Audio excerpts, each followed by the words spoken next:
Our ability to bring forth heaven on earth hinges on whether we can move beyond the many dualisms that daunt our realities. In heaven, there is no dualism. When heaven is achieved, you have resolved all internal and external conflicts and have come to the realization that opposing forces have been the reason why you have fallen so far away from your higher self. We needed to fall in order to understand the virtues of rising. We needed to become our own problem before we could find a path out of it. Rising from the depths we have fallen to is a journey. The journey takes us through a maze of confusion, dissonance, and many, many tests of our ability to sustain what's thrown at us. There are many rabbit holes we've jumped in and out of. We've come out of some of these rabbit holes feeling happy and having a sense that we've made progress. We've come out of others feeling we haven't fully connected all the dots and there are voids that need to be dealt with. And finally, we've come out of some of them feeling defeated. All of these outcomes are a natural part of the journey and necessary to our awakening. We've been lied to. That's why we're here. That's why we're on this journey. We're here to seek the truth. And when I say truth, it's not necessarily limited to the opposite of a lie. Truth resonates with who you are, what you feel in your heart, and what shape and form you want your life story to take. A part of this begins with knowing that you've been lied to and having spent a big part of your life further entrenching yourself in a story that is, by design, functioning to take you further and further away from your higher self. In order to gain your composure, you needed to put a stop to the direction you were headed. I like to think of this as being similar to a sinking ship.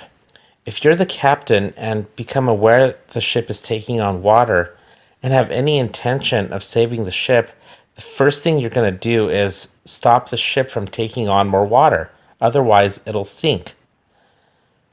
Once you find the hole and block the flow of water, at that point, you can relax for a bit and begin thinking about how you want to remove the water.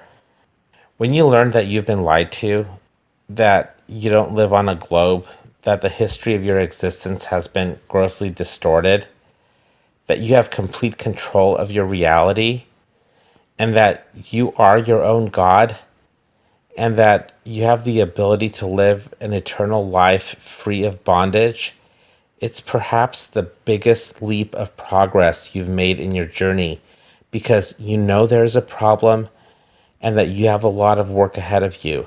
That's a huge step.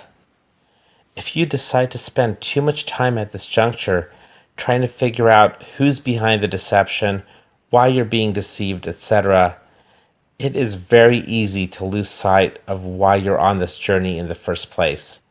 The captain has plugged up the hole and has put a stop to the ship from taking on more water.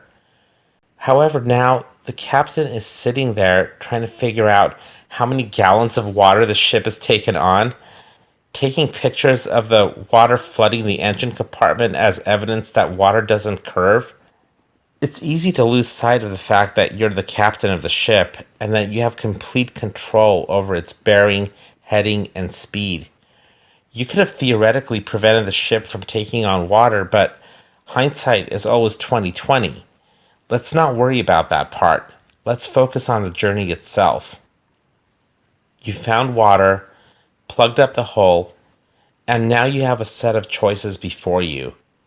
You can spend eternity learning about the water sitting in your ship. You can begin to evacuate the water from the ship, or you can dump some of the water out, unplug the hole to let some back in, plug it up, and dump more water out until you're blue in the face. Remember, you are your own God. You have complete control over your reality and your destiny. You're just as responsible for creating the deception as you are responsible for putting yourself on a path to emerge from it.